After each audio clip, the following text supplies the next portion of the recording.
This is Dimitri Lascaris reporting for the Real News Network from Athens, Greece. We've returned to Athens for the fourth time in 3 years in order to explore the progress or lack thereof in the economic crisis that erupted in Greece in 2010. And today we're here with Professor Aristidis Baltas. And Professor Baltas is a philosopher of science and physicist who served as the Minister of Culture and Sports of Greece and previously as the Minister of Culture, Education and Religious Affairs in the cabinet of Alexis Tsipras from January 2015 to November 2016, and he's currently the Emeritus Professor of Philosophy of Science at the National Technical University of Athens. In the September 2015 Greek legislative elections, Professor Baltas was elected as an MP for the Attica constituency for Syriza. And thank you so much for joining us again, Professor. I'd like to just sort of start by talking to you about your experience as a politician, because you've had a long and illustrious career in academia. And I imagine that in the almost 3 years now that you've been a member of parliament, you've come to understand the rough and tumble of Greek politics, both the good and the bad. And what would you say that for you, as someone who's had that kind of an illustrious career in academia, have been the biggest challenges in terms of adapting to political life? And what have been the most pleasant surprises for you? It's a very rewarding experience in many ways. There were quite a few things that I didn't know before I had to learn. I have been a member, let's say, in some sense, of the left for many, many years. And the issue for me was, can we apply these kinds of thoughts while we were governing? There were things we did not expect, things we expected. We had to change the pace of time and how to decide quickly on issues which usually took much more to think about. And I wouldn't call it, there's no experience which is, let's say, decisive in this period. But what was more interesting, but it needs a lot of time to develop it, is how you can connect these kind of ideas of the left with governing in a situation where you don't have the possibility to implement most of them.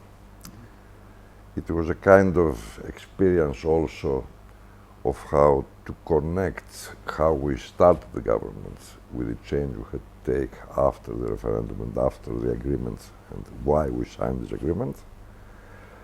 And ever since, this period of turmoil, interior as well as in ourselves, became calmer because we understood better what we were supposed to be doing and what we were supposed to be doing to help Greece get out of this circle of austerity and more debts and more dependence on powers outside Greece. At this moment, I think we're in a position we can say that there is not just hope, but the glimmer of getting out of this circle.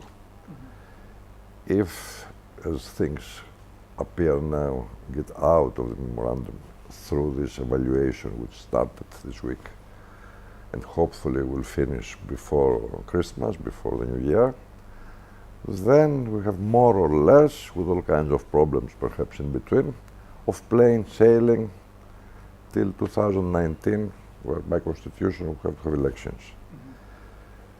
The overall view I'm having, from people I talk with outside the government, various parts of Greece during the summer, etc., is that people are gaining hope in a way. And so despite this propaganda against us by practically all the oppositional parties, people don't really believe what they're saying against us.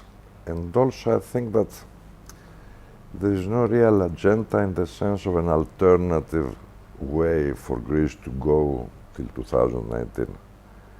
So the opposition is concentrated on minimal things, or discovering issues out of nothing, creating some kind of noise during a week or two, and then this goes down again, and they find another issue to attack us on. But this somehow is becoming understood, I think, by very large strata of the Greek society. Of course, we have not solved all the problems. Of course, there are open issues to tackle. There may be obstacles in the way. But the overall view is that once we finish with this program, then if we gain the elections, we'll be freer to implement a program more close to our views. And I'd like to talk to you about that prospect of finding yourself once more in a position of power following the next elections. And I'd like to embark upon that discussion by reading to you, and you may well be familiar with it, some of the comments made by the executive editor of Cathy Merini in an op-ed that he wrote earlier this year. And for those of our audience members who aren't familiar with the Greek media, Cathy Merini, I think it's fair to say, is a center-right mainstream newspaper of long-standing in Greece. The executive editor, Alexis Papachelas, a frequent guest of the Bilderberg Club, I think it's fair to say is a leading member of the Greek establishment and no fan of the left. And some of the comments in this op-ed, I believe it was from March of this year, were the following. I think we all share a big thank you to Syriza and to today's government. In the years of the post-conflict, the pendulum went too far. The tsunami of populism and the radicalization of Greek society could not be held back after the dictatorship. He's referring obviously to the reign of the colonels in the 60s and 70s. And he goes on, he says, it needed a quote-unquote left government to push the pendulum towards the center where it should have been from the beginning. At last, we all understand that without profit, entrepreneurship, and investment, we will eat our flesh. However, we thank the left for the very beginning of this day. As for trade unionism, it is now at its nadir. Another taboo that has been demolished is anti-Americanism. Today, we have a left-wing government that seeks openly, without hesitation, the close relationship with the United States, either with Obama's president or with Trump. The left invested heavily in anti-Americanism, and today it degrades it in practice. Now, many leftists would argue that Syriza has governed not from the center, but from the right. And I want to leave aside the question, however, of whether or not it's fair to characterize the austerity policies as centrist or as right-wing. Let's deal with his perspective. He says it's centrist. And I also want to put aside the question of whether Syriza had a choice in all of this, because of course, and I think that you expressed this the first time we interviewed you, and you just said it again, Syriza has acted under an immense amount of compulsion. So let's just park that. I want to talk to you about the future, which is what you raised. After the crisis struck in Greece in 2010, the Socialist Party PASOK imposed austerity on Greece, and it was ultimately decimated in the elections. In France, the socialists under François Hollande pursued neoliberal policies, and in the last French election, it was decimated.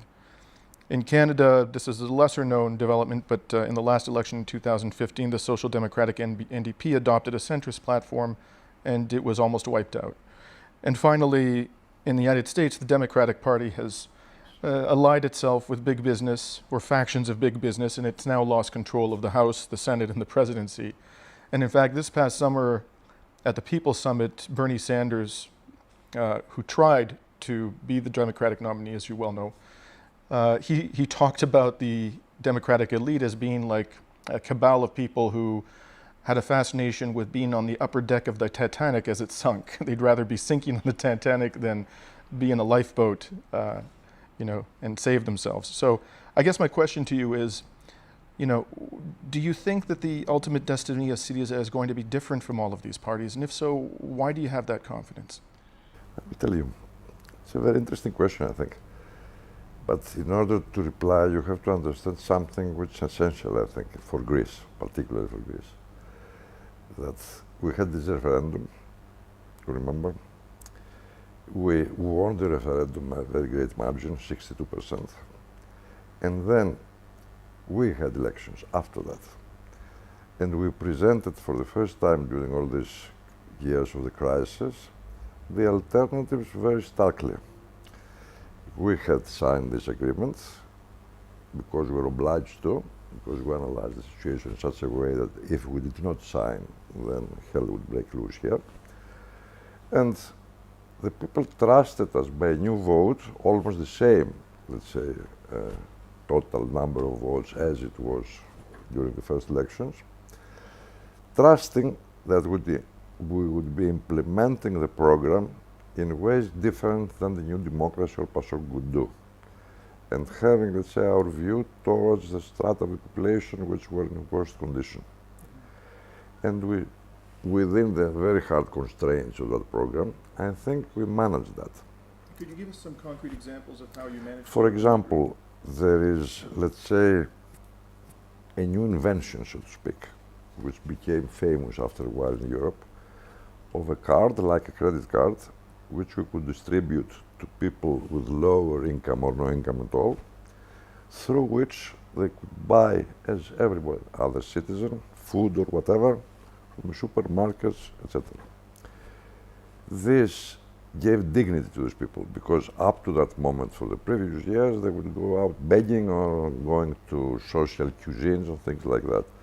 And the first, let's say, impression everybody had holding this card was very, impressive picture, which of course was shown for the first 5 minutes in TV and then forgotten. We continue this kind of program. Now we have, for example, school meals in particular areas where there is poverty, very much poverty. We develop these kind of things towards, let's say, social justice at the level we can. People going to the hospitals without paying at all, etc. So if you get all these measures together, then you discover that the strata of population who are below those visible by the polls, about 1 million, maybe more, are, objectively for Syriza. We have problems with middle class, especially engineers, lawyers, things like that, because higher burden than it should, perhaps, was put on them. We're trying to correct that too. And so if you take the view from below towards up, then you start understanding that Syriza is, let's say, in the left from this point of view. And also with this, let's say, new international visibility of Syriza, going to the United States, coming up from China, signing with China important investment initiatives, etc., gives Greece now a kind of position which is, let's say, more dignified, if I can use this word, than it was used to be before. Because objectively also, Greece have enough stability in this part of the world. So all this together give us hope that when the elections come, and if we do manage to overcome the obstacles on the way, we'll not have the fate of the other, let's say, parties you mentioned. Let's talk about the United States government and the Syriza government's relationship to the administration of Donald Trump in particular. Next month will be the 44th anniversary, I believe, of the November 1973 uprising, student uprising at the Athens Polytechnic. I think that's the National Technical University where you're an emeritus professor, against the military junta of the Greek army, Colonel George Papadopoulos. And on the historical record, it is very clear that the United States government supported Papadopoulos. He had connections to the CIA after the junta and he had connections and was supported by the government despite the fact that he was a Nazi collaborator during the Second World War, a shocking fact. And after the junta overthrew Greek democracy, Spiro Agnew, the vice president in the Nixon administration, remarkably said, as someone of Greek origin, that Papadopoulos was, quote, the best thing to happen to Greece since Pericles ruled in ancient Athens. So not only did the Nixon administration, support him, but it held him up as an exemplar of what a good leader should be. And yesterday, or the day before, when Prime Minister Tsipras was with President Trump, he said the following: "We have common values. Don't forget that the value of democracy and freedom was born in Greece. It's one of the values that traverses American culture and American tradition. The president now continues that tradition." In light of America's historical record, however, and the rather anti-democratic tendencies of President Trump in particular, do you think it's realistic to expect that the Trump administration will act as a more reliable guarantor of Greek democracy than the administration of Richard Nixon? The frank answer is no. But there are two, let's say, footnotes to that. The one is a symbolic gesture was made by President Clinton when he visited Greece. and he publicly said that it was wrong for the United States to support the Green Card. It's an apology. I mean, a literal official apology of the United States. So from this moment on, let's say, in a way, symbolically at least, things change. The second footnote is that this is one of the experiences, to go back to your first question, is that when you are in government, the kind of responsibility you have is very different from the responsibility you have when you are not. Which means that you have to take into account all kinds of situations, all kinds of leaderships, independently of whether you agree with them or not ideologically. And I think this is what is happening right now. We are, let's say, exploiting the fact that Greece right now finds itself in a situation which is much more stable than what's happening all around, both in the Balkans and the Middle East. We're exploiting the situation that there is a crisis, so to speak, between the United States and Turkey, and all these factors together, plus the support we had been having from the United States during the Obama administration regarding the debt, gives a kind of momentum where phrases to that effect have a kind of substance even for Greece. I don't think that anybody, I mean, who is left, who has been through all this period of anti-Americanism at that level, very few would disagree with this visit or with this kind of, let's say, polite exchanges of views during that visit. This is a kind of lesson, if you like, also, I mean, talking from political philosophy's point of view. We need to discuss much more deeply, I think, this kind of difference. Once you are in the left, of course, you remain ideological left, and then you come into power, remaining ideological left. How this, let's say, conflict solves itself, and under what kind of general categories or concepts you can think it. And one thing I found helpful in that was a small phrase to the effect that there is this quote about politics being the art of the feasible or something like that. I would change this quote a little bit, saying that politics is, among other things, for the left, widening the feasible.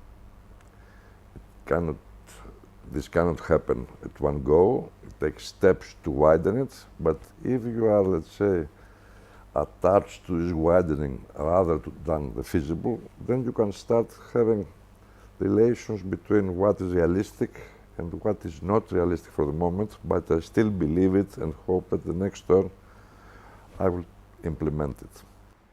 Right, so let's talk about the debt. You raised the debt and Obama administration support for debt relief.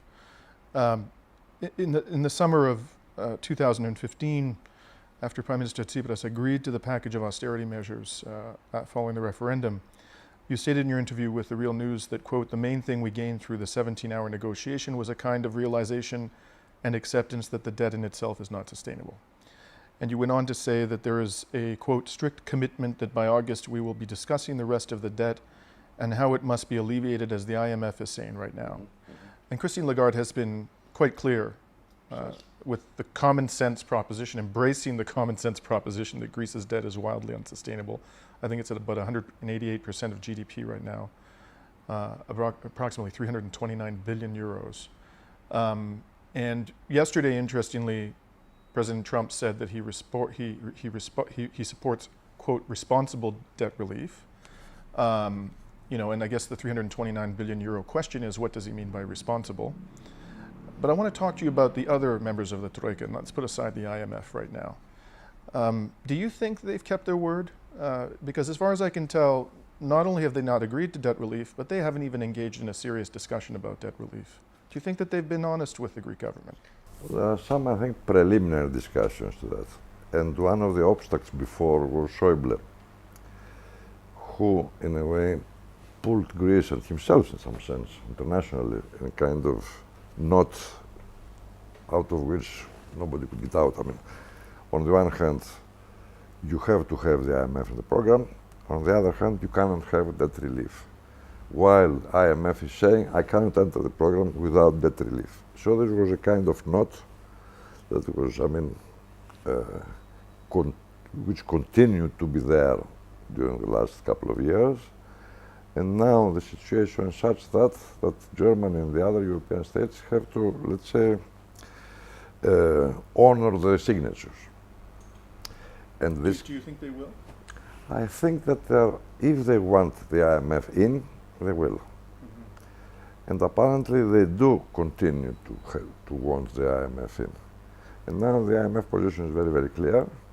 The kinds of additional measures it wanted, we have more or less agreed on, together with some countermeasures.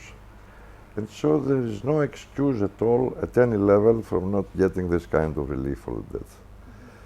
Now, this will not be a nominal, most probably, relief of the debt, but it will be, let's say, kind of postponement of the obligations for the debt, for decades or whatever, and which means that year by year the debt will be, much less than it actually is.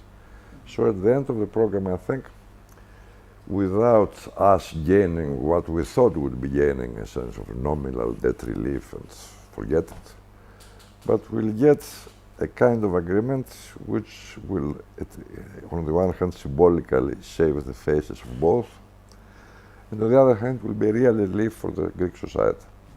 And you think it'll be sufficient to render the debt sustainable on a long-term basis? This kind of long-term projections, that don't make much sense to me, at least, or to most economists, because what will happen in the world after 20 years, with this kind of situation we're living in right now, who knows? And the Greek government had debts in the 19th century like this, very hard for the first decade or so. Then there was a kind of relief. I think we are still paying some debts of the 19th century, but it's nothing anymore with all the havoc in between the two world wars and all that. So we don't really know whether this is a real issue, what will happen in 20 years or so. Let's talk about a non-economic issue to conclude our discussion. I'd like to talk to you about a matter of great cultural importance to the Greek people, and that is the Parthenon marbles. When you were the Minister of Culture, I know that you made efforts, as had your predecessors, to try to recover what is surely one of the most important cultural artifacts in Greek history from the British Museum. Today, there doesn't seem to have been any serious progress after decades of efforts on the part of the Greek government. What I'm curious to know, not just your thoughts about whether there's any realistic prospect of recovering them, but the United Kingdom is supposed to be an ally of Greece. It's a fellow NATO member. It's a fellow, at least for the time being, member of the EU. Certainly successive British prime ministers have talked about Greece and the Greek people as though they're allies of the British people. What justification did the British Museum proffer to you and to your predecessors for keeping what is arguably the most important cultural artifact outside of Greece? I don't think they're giving any justification, in the literal sense. What they're afraid of is that if they give away the Parthenon marbles, then all kinds of countries will want them back. And so our strategy, even against this, let's say, argument in quotes, is that we don't consider the Parthenon marbles as particularly Greek. We consider it as world heritage. We, let's say, put the additional argument that what's happened in the Islamic world now with the Palmyra and all that shows what destruction means.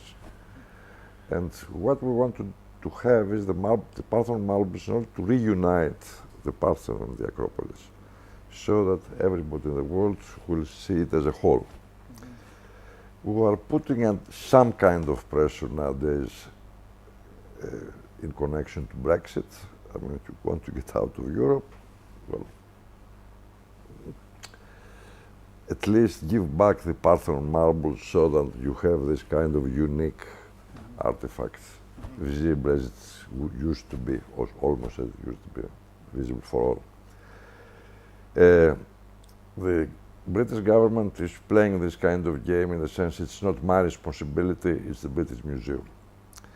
So we are having also developing pressure to colleagues who are, within the archaeological community, which can have very good argument to that, a kind of surrounding the arguments of the British Museum. And the idea is that if, let's say, the UNESCO says, give them back, or, international organizations like that add their pressure on the British Museum, then eventually we may get them back. The one argument they used to have is that they're not safe here, cannot be well preserved as they're in the British Museum, but now we have the Acropolis Museum, it's one of the most visible museums in the world. Yes. There is no argument there as well. But also the question is the legal aspect, which is much more complicated, because it's not exactly clear under what law we can ask them, and it's not exactly clear what kind of counter-arguments they will be having for that, what kind of arguments they will use regarding the Ottoman rule when the marbles were stolen. They might say that they were not stolen, they were sold. Complicated issues. We started a kind of legal procedure against them, but we thought that it would not be safe to proceed with them right now, because a negative answer would be much more definitive than the situation is right now. Right. Well, I'd like to thank you very much again for coming Thank you. With The Real News. It's always a pleasure to speak to you. And I hope that we'll be able to visit again with you in the future to catch up. Well, it was really wonderful talk. Thank you very much. Thank you very much. And this is Dimitri Lascaris for The Real News, reporting from Athens, Greece.